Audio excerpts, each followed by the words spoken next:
조기 교육이 왜 중요할까요? 왜 어린 시기에 교육하는 것이 왜 사람들은 왜 이걸 중요하다고 여기는 것일까요? 바로 결정적 시기이기 때문입니다. 이 결정적 시기라는 단어는 이 결정적 시기 가설이라는 이 이론에서 나왔어요.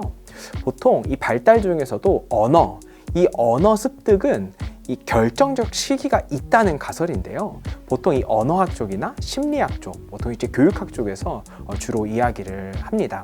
예시를 살펴보면요, 보통 영화 중에 이 정글북이라는 거, 그 다음에 뭐 늑대소년님 같은 영화나 뭐 이런 것들을 보게 되면은 어린 시절에 이 언어를 배우지 못하거나 뭐 이런 분들은 나이가 들어서 이제 그 언어들을 배우기가 쉽지 않다는 것을 우리가 볼 수가 있겠는데요. 성인이 돼서 이 외국어를 비롯한 새로운 것들을 공부하시거나 뭐 이제 연습하시다 보면은 좀 약간 자괴감 느껴요. 왜냐면 어린 친구들은 되게 습득이 빠르거든요. 근데 난 안 돼. 내가 더 열심히 하는 것 같은데 막 느리단 말이에요. 근데 이게 연구자들도 그런 걸 느꼈던 것 같아요. 그래서 어린 시기에 배우는 게 중요하구나. 그 어린 시기, 이 막 스폰지처럼 막 쪽쪽 빨아들이는 이 흡수하는 시기를 우리가 결정적 시기라고 해보자 라고 이제 이야기를 하게 됩니다. 특히 우리나라에서 이 조기 교육의 열풍을 막 불러일으키려요. 근데 이 발달 중에서 특히 언어 하면 뭡니까? 영어죠.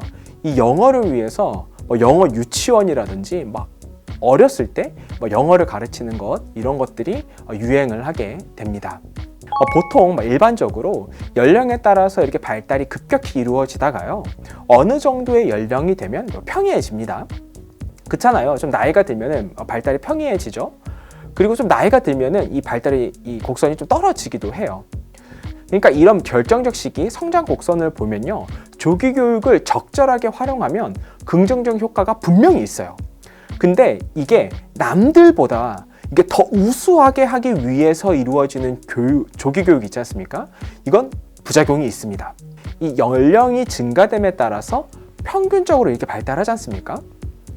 근데 남들 하는 것보다 더 많이, 더 높게 올라가게 하기 위해서 조기 교육을 하게 되면은 이렇게 남들보다 이 발달이 더 높게 올라갈 것을 기대하고 하는 것이죠. 이와 같이 남들보다 더 우수하기 위해 이게 하는 조기 교육들은 이 연구 결과들로 막 여러 가지 부작용이 있다고 이야기를 하고 있어요. 예를 들어서 과도하게 하는 것들은 오히려 더 낮은 학습 효과를 보인다고 합니다. 창의력 저하. 이제 막 4차 산업혁명 시대라고 하면 이 창의력이 진짜 중요한데 이 창의력 저하도 문제점이 있다는 거예요. 또 학습에서의 자율성 저하. 이게 커요. 왜냐면 공부는 혼자 해야 되는 거거든요. 너 혼자 재미있게 느껴야 되는데 이 자율성이 저하된대요.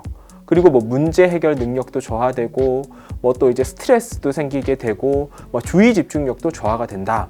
이 전문가들이 이 조기 교육에 대해서, 특히 이 조기 인지 교육에 대해서는 한 80% 이상이 또 부정적인 의견을 보인다고 이제 이야기를 하고 있습니다. 그러면 조기 교육, 우리가 이 조기 교육이 필요한 경우를 좀 특정 지어 보려고 해요.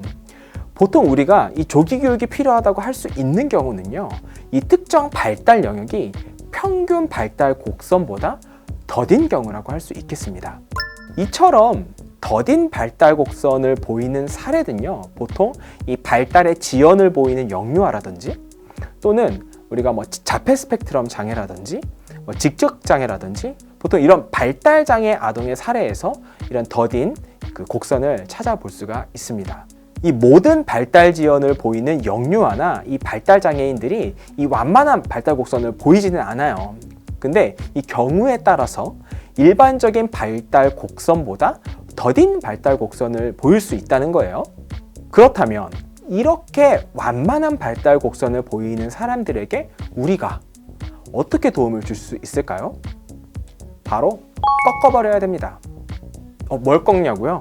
바로 발달 곡선을 꺾어야 됩니다. 이 여러 가지 영역 중에서 특정 영역에서 이 그림과 같이 완만한 발달 곡선을 보인다면 조금 더 이 다음 그림과 같이 조금 더 이른 시기에 발달의 완만한 곡선을 꺾어준다는 것입니다. 이처럼 발달 곡선을 꺾어주게 되면은요, 지금 당장은 티가 안 나요. 지금 당장은 티가 안 납니다. 근데 이게 시간이 흐르잖아요. 그러면 꺾어주지 않았을 때와 꺾었을 때의 차이가 점차적으로 납니다. 조금 더 이른 시기에 발달의 곡선을 꺾어준 아동과 그 이후에 발달의 곡선을 꺾어준 아동의 그래프를 살펴보게 되면은 조금 더 이른 시기에 발달의 곡선을 꺾어준 아동이 평균적인 발달과의 갭이 더 적어지는 것을 볼 수가 있죠.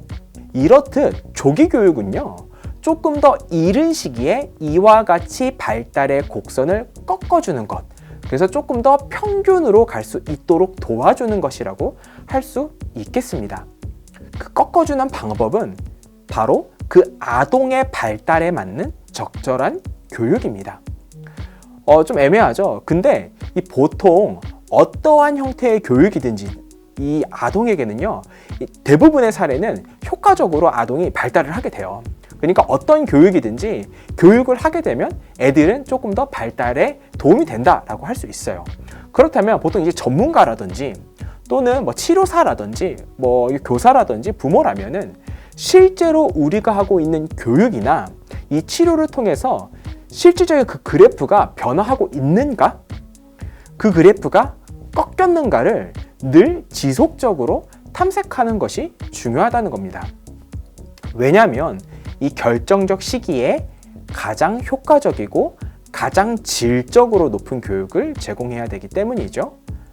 따라서 지금 내가 어떠한 교육을 하고 있는지는 모르겠지만 이게 효과성이 있는지 지속적으로 점검을 하고 효과가 없다면 이 교육 프로그램을 지속적으로 수정하면서 대상자에게 적합한 또 이 발달상에 도움이 필요한 영역에 내가 도움을 주고 있는지를 지속적으로 점검할 필요가 있겠습니다.